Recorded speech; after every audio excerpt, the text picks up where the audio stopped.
Gracias por seguir en sintonía de Central de Noticias al Amanecer. Cada 11 de octubre se celebra el Día Internacional de la Niña. Nuestro país no se quedó atrás y con diversas actividades se conmemoró este día, sobre todo para pedir la igualdad en los derechos de las niñas. Las niñas son uno de los sectores catalogados como más vulnerables a nivel mundial, sobre todo en temas de educación y seguridad, sostienen miembros de Plan Internacional El Salvador, quienes por medio de la campaña Por Ser Niña promueven la igualdad de género. Sabemos que 30 millones de niñas en edad escolar no están asistiendo a la escuela. Son retos que a nivel mundial nos motivan a trabajar. Según estadísticas del Ministerio de Educación, en El Salvador la tasa de inasistencia escolar alcanzó el 40.6%. Las causas de la deserción varían. El embarazo a temprana edad es una. De acuerdo a representantes del órgano legislativo, durante los últimos años los avances para garantizar la protección a las niñas son significativos. La Ley Especial Integral para una Vida Libre de Violencia contra las Mujeres, que obviamente incluye a las niñas, y la Ley de Igualdad y Erradicación de la Discriminación contra la Mujer. Dimos el paso de prohibir los matrimonios infantiles de las niñas y adolescentes. La violencia sexual contra las niñas no son casos aislados, afirman representantes de Plan Internacional El Salvador, pero llegar a adulto también conlleva retos. Tal fue el caso de Stephanie, quien relató algunas de sus dificultades para salir adelante. La opción de estudiar a distancia, esto me permitió trabajar y estudiar al mismo tiempo. Fue bastante complicado, fue difícil y bastante duro, pero lo logré. En El Salvador, al menos 8.800 jóvenes resultan beneficiadas con los programas de becas impulsadas por Plan Internacional. Algunas de ellas tuvieron la oportunidad de ocupar durante un día un cargo de liderazgo en empresas o instituciones públicas. Que justamente hoy vamos a tener un encuentro con varios sindicatos de Honduras, de Guatemala, de El Salvador, del área textil, que están demandando mejorías. Como parte de los esfuerzos realizados por Plan Internacional, se trabaja en la promoción del liderazgo mediante la campaña Tengo algo que decir. Se busca que jóvenes aprendan sobre la toma de decisiones y así elevar sus voces por la justicia y la igualdad. Con imágenes de Ricardo Tobar, informó Antonio Valladares. Bien, ahí teníamos parte de las estadísticas y de lo que dicen las autoridades en torno a la situación de las niñas en el mundo y en El Salvador. Ese precisamente va a ser nuestro tema de esta mañana. Ya se encuentran en nuestros estudios Yesenia Segovia, ella es asesora nacional de género y protección de la niñez, para hablar sobre los avances en el cumplimiento de los derechos de las niñas en el país. Muy buenos días y bienvenida. Buenos días, gracias por la invitación. Teniendo el panorama que nos mostraba el periodista Antonio Valladares en el informe sobre la deserción escolar de las niñas y adolescentes, sobre otros fenómenos que también están afectando a este sector de la población que para muchos es vulnerable y que continúa siendo violentado en algunas áreas, ¿cómo está en estos momentos el cumplimiento de los derechos o la situación de las niñas en el país? Bueno, gracias. Primero, gracias por la invitación a este espacio. Es importante hablar de las niñas, de las adolescentes y de cómo ha habido un avance, pero también de los retos y de los desafíos que se nos presentan. Y quizás inicio diciendo y reconociendo que si bien en este momento es importante destacar algunos avances en relación al cumplimiento de los derechos, por ejemplo, ahora en relación a otros años, muchas niñas pueden tener acceso a la educación, eso es muy bien, eso es un indicador positivo. Sin embargo, el reto relacionado con educación siempre sigue siendo el asegurar que las niñas puedan continuar, permanecer en sus estudios en la escuela y que no tengan que abandonar sus estudios por ninguna razón. Algunas de las razones por las cuales las niñas abandonan sus estudios tiene que ver, por ejemplo, con el tema de embarazos, con el tema del acoso sexual que muchas veces enfrentan en los mismos centros escolares, incluso con el tema mismo de la inseguridad social que se vive. Son razones que están ahí y que es importante considerarlas porque si no se atienden vamos a seguir enfrentando deserciones de las niñas. Eso por una parte. Por otra parte también, sí es necesario destacar, y esta es una de las, digamos, de los objetivos y de las prioridades que Plan tiene, y es cómo si bien las niñas han ido incursionando en otros aspectos, en otras áreas también de la vida, pero otras situaciones como su derecho a participar, a que sus opiniones sean tomadas en cuenta, todavía sigue siendo también un reto y un desafío. Este año, Plan Internacional ha retomado como la posición oficial y como uno de los pilares fundamentales el pilar de liderar. Y esto significa promover condiciones para que las niñas y las adolescentes lideren procesos de cambio, lideren procesos de toma de decisión de aspectos que impactan en su vida. Entonces, son situaciones que estamos tratando de promover y de fomentar para que efectivamente los derechos de las niñas puedan realizarse, puedan ellas vivirlos y realizarlos de la mejor manera. Ahora, hablemos de los fenómenos que siguen afectando a las niñas en la actualidad. Ya usted mencionaba la deserción escolar, que está muy vinculada con el tema de los embarazos. Según estadísticas, 8 de cada 10 niñas que salen embarazadas abandonan la escuela. ¿Qué tan grave es esto para el desarrollo de un adolescente o de una niña?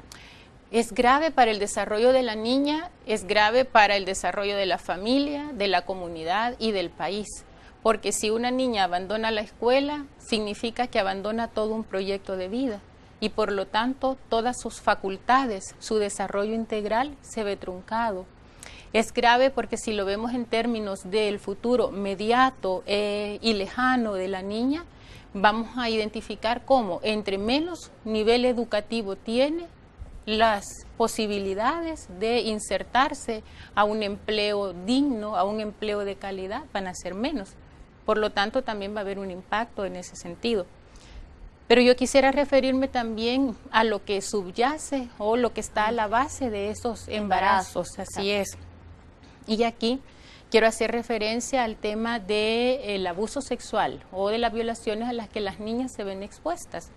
Fíjese que en cifras oficiales del Consejo de la Niñez y de la Adolescencia, del CONNA, quien nos reporta que para lo que va de este año, 2017, en general, se reporta un total de violaciones de niños y niñas, un total de 1.048 niños, niñas y adolescentes víctimas de violación. Lo alarmante de esto es que el 93.1% corresponde a niñas y adolescentes. ¿Qué significa esto? Que las niñas y las adolescentes continúan siendo en nuestro país mayormente vulnerables, mayormente expuestas a riesgo de abusos sexuales y de otras violentaciones a sus derechos. Y, por supuesto, una de las consecuencias inmediatas que una violación puede traer es precisamente los embarazos no deseados. ¿A qué nos enfrentamos entonces?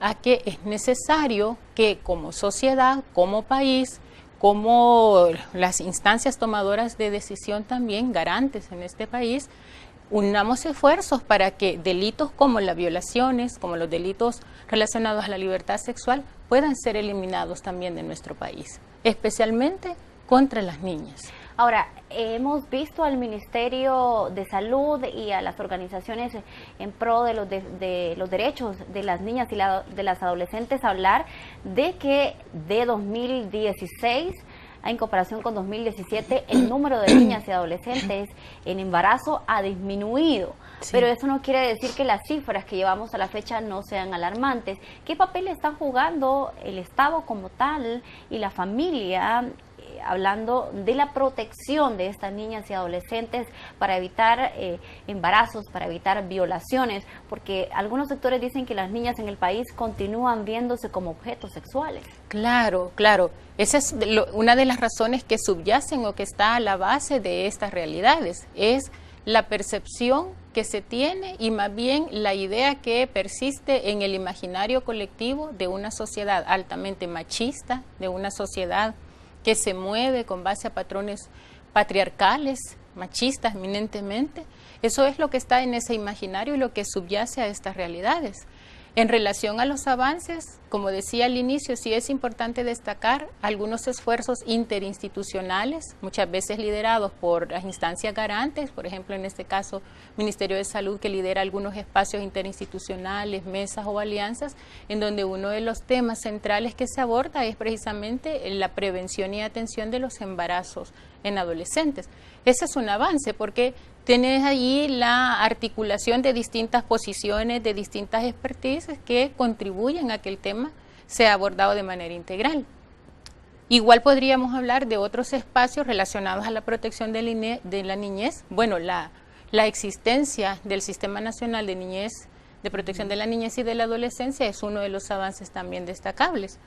Como decíamos, sí hay avances, pero es importante también identificar los retos que persisten.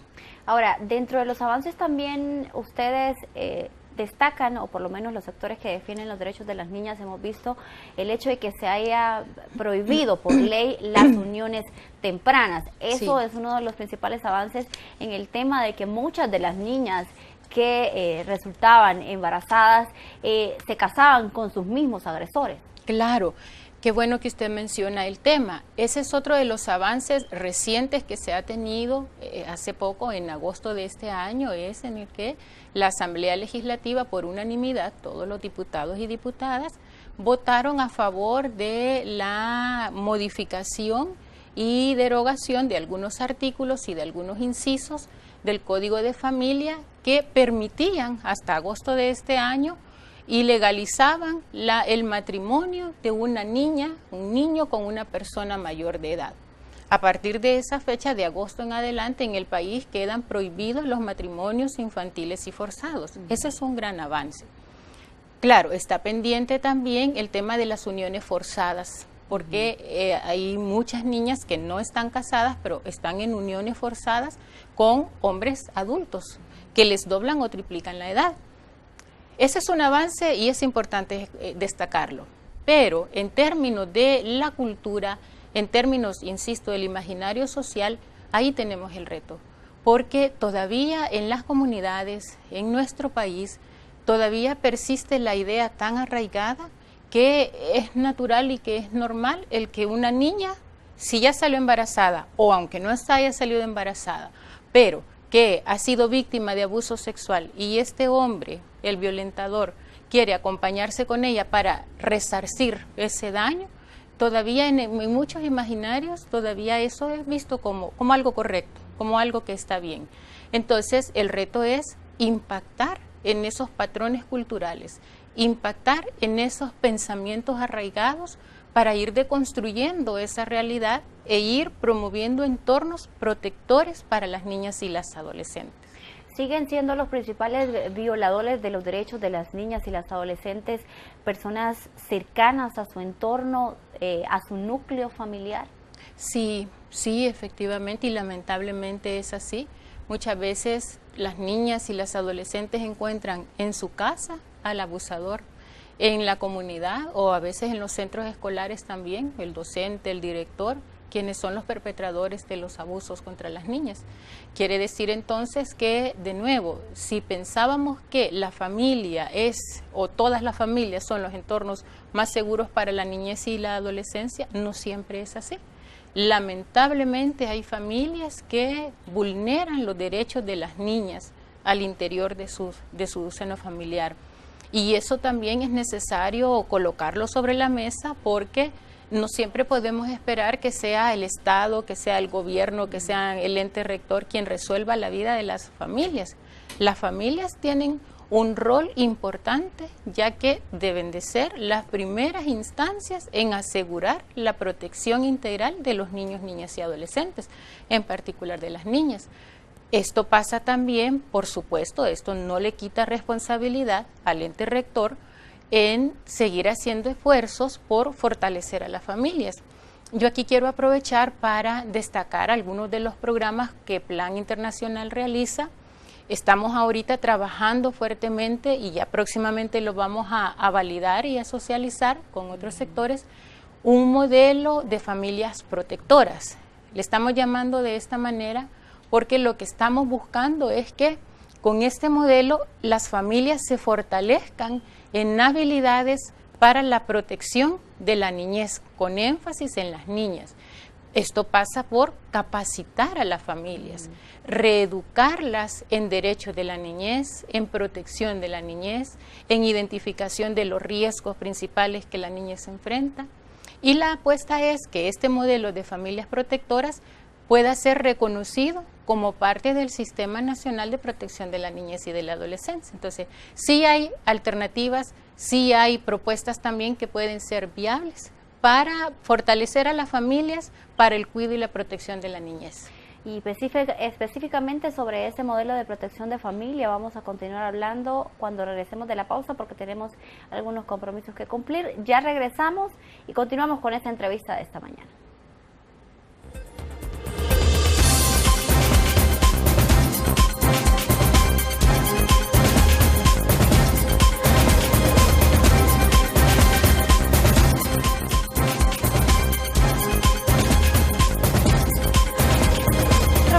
Paran de las 9 de la mañana y nosotros seguimos abordando cómo se está dando cumplimiento a los derechos de las niñas en nuestro país, y en nuestros estudios hemos estado conversando en el primer bloque de esta entrevista con Yesenia Segovia. Ella es asesora nacional de género y protección de la niñez.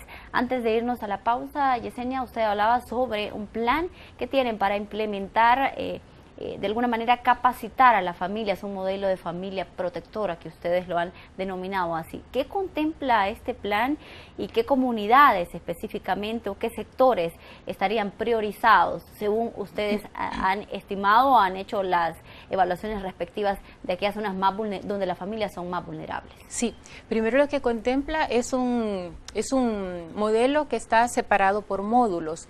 Cada módulo tiene distintos temas que van entre género, que la familia comprenda qué son los roles de género, cómo estos roles también se relacionan con la violencia que se ejerce contra los niños y especialmente contra las niñas. También se abordan temas relacionados con el fortalecimiento de la autoestima, con la prevención del abuso sexual y la violencia basada en género, pero sobre todo para que la familia identifique indicadores de riesgos y esté alerta sobre esto. También temas relacionados a lo que decíamos, la deconstrucción de las prácticas tradicionales de crianza, temas relacionados también con nuevas formas de relacionarme con mi hijo y con mi hija, y allí se dan también algunas orientaciones para que la familia deconstruya esas relaciones de poder también adultocentristas que se ejercen sobre las niñas y los niños. Entonces, lo bonito de esta propuesta es que se capacita a la familia, pero se le deja también tareas de seguimiento y se le va a dar ese respectivo acompañamiento para ir identificando cómo comienzan estas familias y cómo terminan después de toda la intervención de este modelo. Inicialmente los vamos a estar implementando en comunidades en donde Plan tiene ya algunos proyectos, no en todas, porque vamos a empezar con una etapa piloto, y en la medida en que vayamos viendo los resultados que nos va dando este modelo, lo vamos a ir ampliando, vamos a ampliar la escala. ¿Tienen expectativas ustedes, por ejemplo, en algunos que se disminuyen algunos de los fenómenos que vienen hasta el momento impactando significativamente en cuanto al tema de la impunidad? Porque hablábamos sobre las cifras que ha presentado el CONNA de más de 1000 niñas que han sido abusadas sexualmente en las cifras que ellos han presentado, pero este es un número muy inferior al número de niñas que se conoce que son pues violentadas. ¿Sigue reinando un clima de impunidad alrededor de las denuncias? ¿Las familias siguen pues absteniéndose de buscar las instancias respectivas para denunciar casos de violaciones, casos donde las niñas son amenazadas o agredidas sexualmente? Sí, nosotros identificamos en muchas de las comunidades que todavía no existe una cultura de denuncia, y es comprensible porque muchas veces no se denuncia por diversas razones, a veces por temor, a veces porque el agresor está dentro de la familia también, no es una persona conocida, muchas veces por desconfianza hacia las autoridades, hacia las instituciones, o también porque en muchas ocasiones ya intentaron denunciar y la respuesta fue de revictimización de las niñas. Y claro, cuando una víctima va a denunciar y encuentra en esa persona que lo está atendiendo, que la está atendiendo, encuentra una actitud de no creerle o de estigmatizarla, de dudar de lo que la niña le está diciendo, por supuesto que ni la niña ni la familia queda motivada a continuar con un proceso. Entonces, esas son algunas de las barreras que se enfrentan para que las niñas y las familias decidan denunciar. Esto obviamente contribuye a que persista, como usted decía, una impunidad galopante en muchos de los sectores, en muchas de las comunidades. Una impunidad que lamentablemente también goza con la complicidad, en muchos casos, de las mismas comunidades, porque las familias saben, la gente en las comunidades saben dónde están los abusadores, en dónde están las personas que violentan los derechos de las niñas. Pero, como decía, muchas veces por temor es que no se denuncia. Por eso es que lo que se pretende desde instituciones como Plan y muchas otras que están en el terreno, que están en campo, es fortalecer a la familia con información. Y luego, pues, es decisión también de las familias el interponer denuncias o no. Eso no le corresponde a Plan Internacional ni a ninguna otra instancia el querer o pretender forzar a una familia para que interponga denuncias. Eso no nos corresponde. Pero sí proveer la suficiente información para que la familia sepa a qué institución acudir, cuáles son sus números de teléfono, en dónde ubicarlas. Eso sí podemos hacer. Ahora, dentro de la violencia que se genera o de la situación que están viviendo las niñas en las comunidades, también hay otro de los fenómenos que impacta significativamente y es cómo otros fenómenos de violencia, hablando de las pandillas, han venido a incidir en las niñas en las comunidades. En algunos informes que presentaban las autoridades en meses recientes hablaban sobre cómo cada uno de los grupos delincuenciales se caracterizaba por ejercer algún tipo de violencia en contra de las mujeres en general y las niñas, por supuesto, que no están exentas en las comunidades. Con el trabajo que Plan ha hecho en las comunidades han logrado identificar qué tipo de violencia se está ejerciendo desde este grupo de sectores o cuál es la situación que ustedes han podido ver. Sí, fíjese que al respecto es también necesario como vincular con otras variables, con otras situaciones. Y es de nuevo la construcción de género y la construcción de masculinidades que tenemos en nuestra sociedad, en donde siempre a las niñas y a las mujeres se les ve como un objeto sexual o se les ve como seres de menor valor, de menor condición. Y eso prevalece, como decía hace un momento, en todo el imaginario colectivo.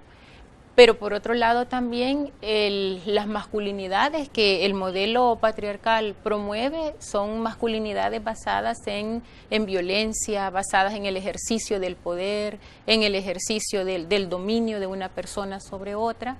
Y por supuesto que eso es lo que se ve en las comunidades en general. La violencia social, por supuesto, afecta a las comunidades en muchas zonas.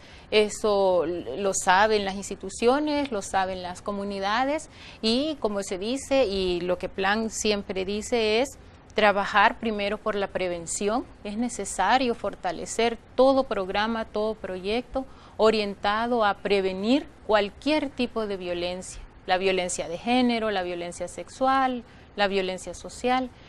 Invertir en la prevención es lo que nos va a garantizar que el futuro inmediato y el futuro lejano puedan nuestras poblaciones, especialmente la niñez y de la adolescencia, tener de verdad la realización plena de sus derechos.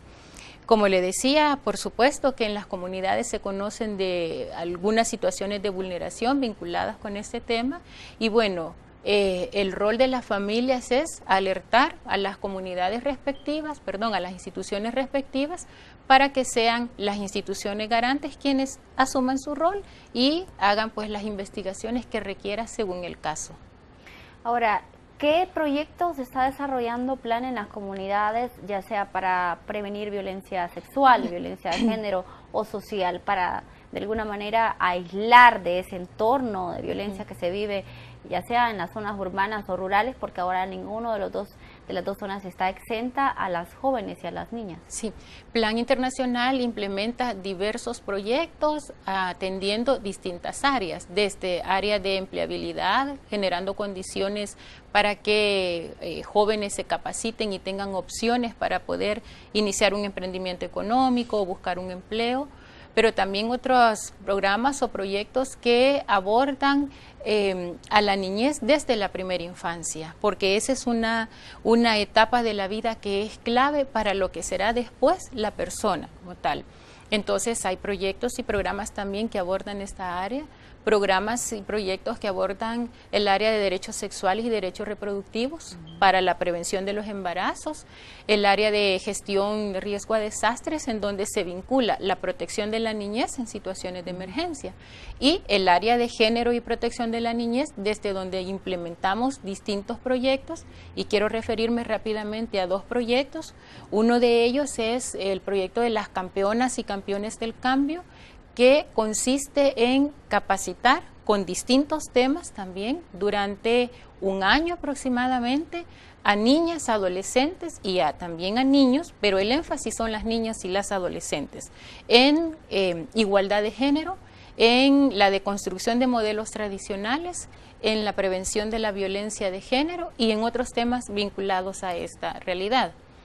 Con los niños se trabajan temas de masculinidades para que deconstruyan ese patrón hegemónico, ese modelo dominante de ser hombre, y se utiliza el fútbol como una herramienta motivacional para que las niñas y los niños puedan participar, pero un fútbol diferente, un fútbol con reglas del juego no patriarcales, sino reglas del juego en horizontalidad y en equilibrio de poder.